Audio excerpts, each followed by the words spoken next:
humans don't really need anything except for food, shelter, clothing, and clean water. Theoretically, if everyone had the perfect amount of each of those things, we would have no need for money and everyone would live happily ever after.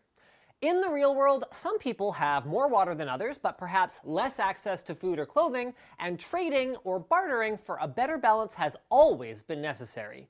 But picture this. The local mall, with every shopper carrying around like bolts of cloth or construction-grade lumber to each shopkeeper one by one, trying to find the one who both has what they need and needs the thing that they happen to be carrying? Kinda ridiculous. That is why we need currency. Compared to cattle, for instance, it's easier to use, more durable, and more compact, not to mention it smells better. Metals, notably gold and silver, were used as currency for thousands of years. Then, widespread adoption of government-regulated centralized banking in the 19th and 20th centuries brought about money. This currency exists in the form of promises, stored electronically and printed on paper.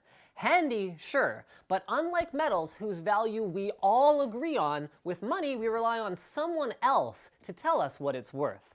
Which leads us to why there are people who want a new alternative to centralized banks. Regulated currencies are ultimately controlled by people, and are therefore more easily manipulated for gain by those in a position of power with a deep understanding of the system. With Bitcoin and other cryptocurrencies, like anything, it's possible to game the system for personal gain, but they are not centrally controlled. Supply and demand are the main drivers of their worth, and the built-in limit to how much can exist, just like precious metals, should, in the long term, prevent mass devaluation and the inflation that's caused by central banks printing money that they don't have.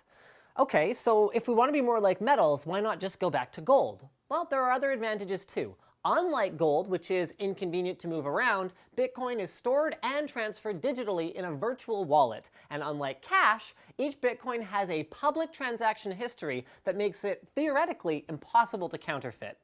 All right, so how do I get them?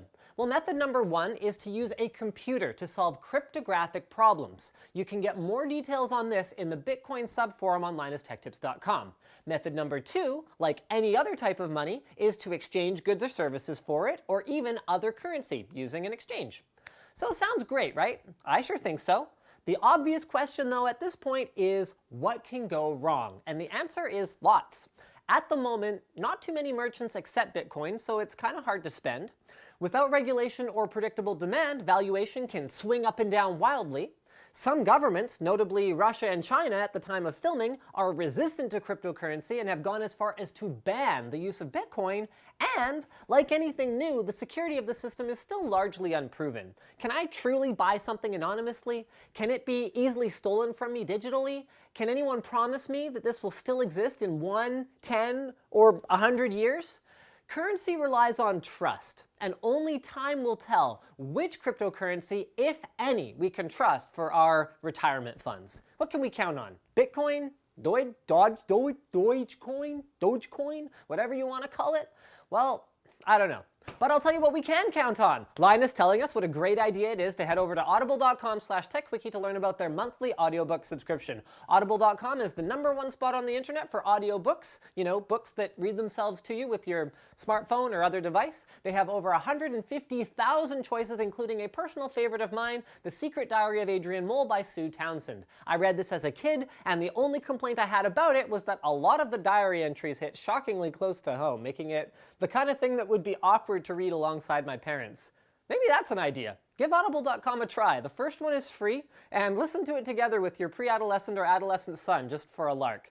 Anyway, guys, thanks for watching. Like this video if you liked it. Dislike it if you disliked it. Leave a comment and let me know your thoughts on Bitcoin or other cryptocurrencies. And of course, you can exchange comments with each other because the new YouTube comment system is so much better than the old one, etc., etc., etc. Thank you, Google, for the large sums of cash that you gave me for saying that. Actually, they didn't. And I was being ironic anyway. And as always, guys, don't forget to subscribe to Tech Quickie for more fastest possible videos just like this one.